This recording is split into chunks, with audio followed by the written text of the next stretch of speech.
pensados en otro modelo económico, que hay que repensar cómo van a evolucionar algunas variables en virtud de cómo impacte en la economía esta ley de solidaridad y reactivación productiva. Es decir, estamos viendo en tiempo real los impactos de este paquete de medidas que a tan solo 10 días de asumir Alberto Fernández fueron votadas en el Congreso de la Nación. Acá lo que retomamos para hablar del dólar, que es claramente un interrogante, es el relevamiento de expectativas de mercado del Banco Central, que es básicamente lo que opinan los privados. 85,90, y no se asusten, es a diciembre de 2020, es dentro de un año. Pero bueno, es interesante remarcar que se está esperando de parte de consultoras privadas, universidades, en fin, de traders, se está esperando una actualización del tipo de cambio. El promedio está dando unos 75 pesos, es decir, se está suponiendo que habrá un movimiento, una suba del dólar mes a mes por goteo, se suele decir, que no son las devaluaciones bruscas que padecimos allá por mayo 2018, luego en agosto 2018, luego ahora en agosto 2019, sino que es un movimiento, una actualización cambiaria siempre y cuando obviamente no pase ningún hecho negativo en términos económicos, Argentina no tenga, por ejemplo, ningún problema con la deuda externa, que claramente ese podría ser un factor que gravite para mover el tipo de cambio. Obviamente, si este es el oficial, a diciembre de 2020 hay que agregarle el 30% para el dólar de acceso para atesoramiento y para los viajes, para el turismo. Pero bueno, a seguir con atención a esta variable, vamos a la inflación, que a mi criterio es también una gran incógnita.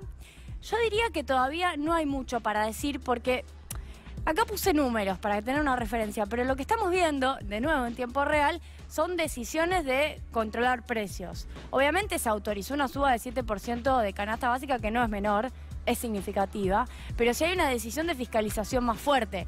¿Qué es lo que dijo Marco Lavagna, titular del INDEC? Apenas anunciado como próximo titular del INDEC, todavía no había asumido. 40% dijo para 2020.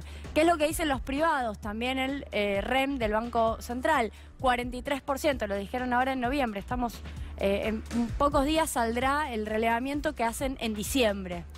¿Y qué es lo que dicen los privados que medirá la inflación en enero? 3,8% el primer mes del año, es altísimo. Ahora, ¿qué es lo que yo les decía previamente? Estos datos están construidos en base a la etapa macrista, digo, son proyecciones armadas en noviembre pensando en una economía que tenía otra dinámica, que tenía otra lógica.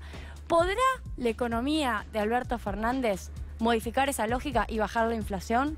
Esa es la pregunta, porque estas son proyecciones heredadas. ¿Se cumplirán, se concretarán las proyecciones heredadas o habrá una desinflación?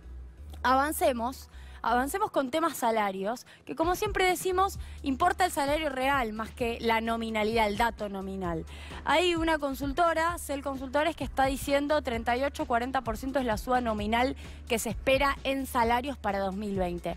Bueno, la inflación debería ser más baja, entonces. Ese dato que les mostré antes de una inflación de 40-43, bueno, debería ser más baja para que empiece una recuperación de poder adquisitivo que termine en algún momento compensando el 20% de pérdida real del poder adquisitivo en los años de macrismo, una etapa que sabemos que no va a poder saldarse muy rápidamente.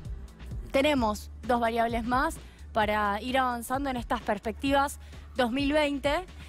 Vamos a esto, la renegociación de la deuda es el tema del verano, el hit del verano es qué va a pasar con los acreedores.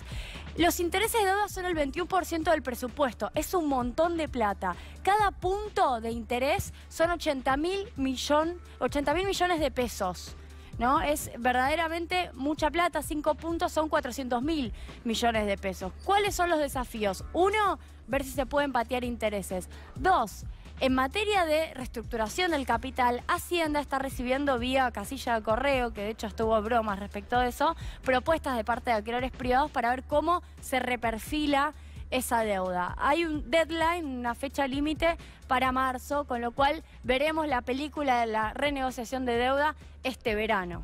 Y vamos a la última variable, que yo creo que es un objetivo macro innegociable para la gestión de Fernández. La pregunta es si se logra en 2020.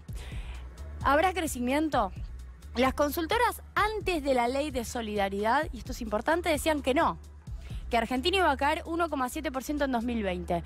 Bueno, ¿cómo hará para seguir inyectando plata en la economía, evitar que la inflación se recargue con eso y al mismo tiempo crecer? ¿Se podrá dar vuelta a este número y de esa manera hacerlo positivo? Le pregunto a Bernardo, que se me está sumando a la columna, si habrá o no habrá